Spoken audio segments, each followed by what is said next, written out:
Today we're going to dive into a classic fairy tale, the Golden Bird. And look, on the surface, it seems simple, right? You've got princes, magical creatures, the usual stuff. But what's really going on here is a deep look at how our best quality, kindness, can sometimes be the very thing that gets us into the most trouble. All right, so let's set the scene. The story kicks off in this beautiful, magical kingdom called Athelgard. And right at the center of it all, there's this one incredible treasure. It's basically the key to the whole kingdom's success. But as you're about to see, it's also about to become the source of a huge problem. So everything starts with a mystery. Something's going wrong with the kingdom's most prized possession, and it's up to three very, very different princes to figure it out.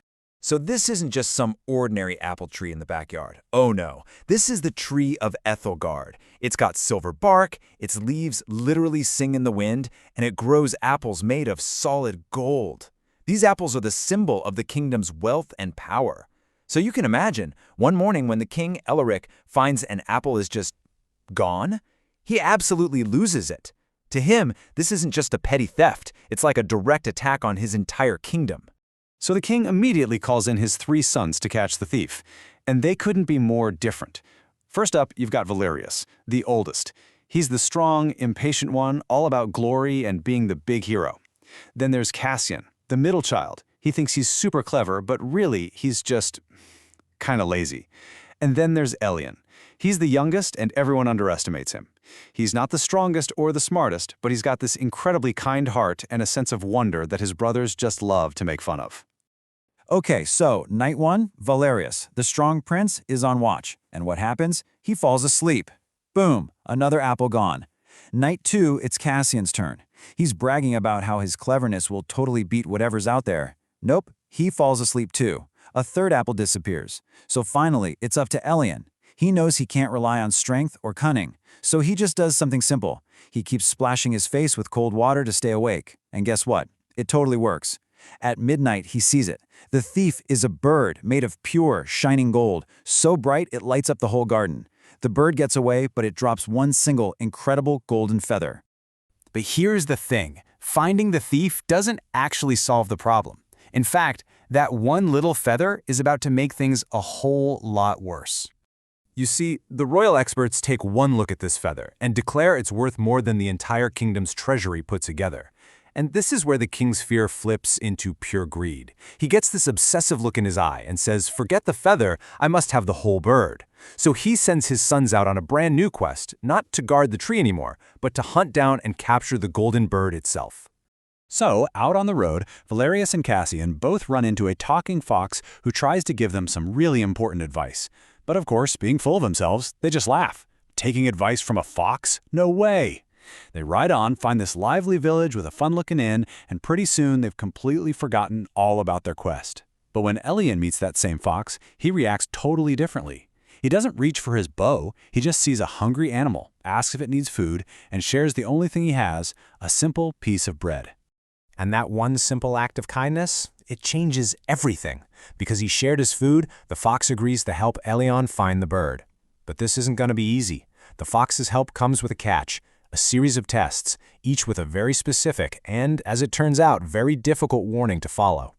Now this is where things get really interesting.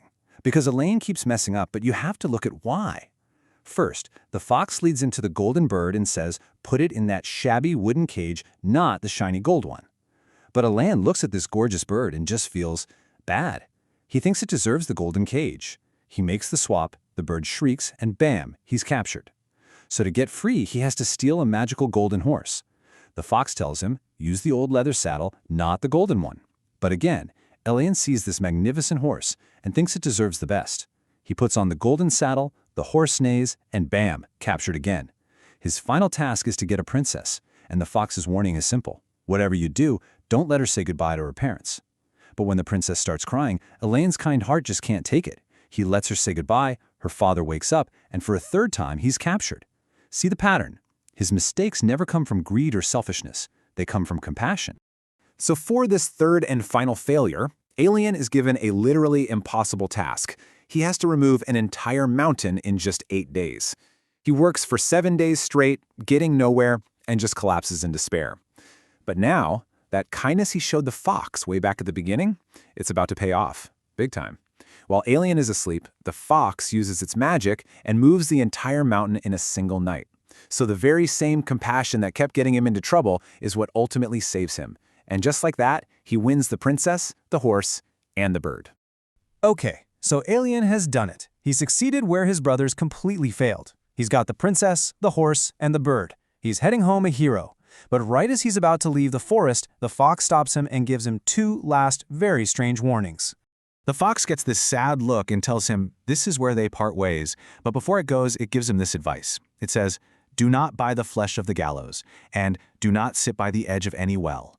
Super weird, right? And with that, the fox just disappears into the trees, leaving Alien to head home.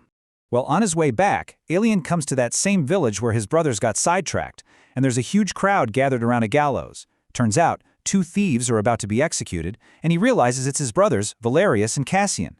He completely forgets the fox's warning. His kindness just takes over. He uses his treasure to pay off their debts and sets them free. He literally buys the flesh of the gallows. And how do they repay this incredible act of kindness? A little while later, they're resting by a well. Alien, remembering the second warning just a second too late, sits on the edge, and they push him in. They leave him for dead and steal everything, the princess, the horse, and the bird. So the two evil brothers get back to the palace, and of course, they're treated like heroes. But their victory party doesn't last long. A strange sadness starts to spread through the castle because, well, these magical treasures, they know the truth. And this is how their lies starts to fall apart. That incredible golden horse, it just hangs its head and won't eat a thing. The golden bird, whose song was supposed to be heavenly, it's completely silent. And the beautiful princess, she just weeps, day in and day out, terrified of the men who captured her. The whole palace is just shrouded in this deep sorrow, and the king can't figure out what's wrong. Meanwhile, Ilian wasn't dead. The loyal fox saved him from the well, and now he returns to the palace, but in disguise as a simple beggar. The second he sets foot in the courtyard, everything changes. The magic knows its true master is back. The horse immediately lifts its head and starts eating. The golden bird bursts into the most beautiful song you've ever heard, and inside, the princess stops crying, rushes to the window, and shouts, "He is here! My true hero has returned!" Well, the jig is up. The truth comes out, the wicked brothers are banished, and Ilian is finally celebrated as the true hero. But there's one last twist. The fox appears again and reveals its secret. It's not really a fox. It's an enchanted prince, the princess's long-lost brother. And the only way to break the spell is for Ilian, the person who has become its closest friend, to do something horrible. He has to kill the fox. You can imagine, Ilian is just horrified. How could he possibly kill the very creature that saved his life over and over again?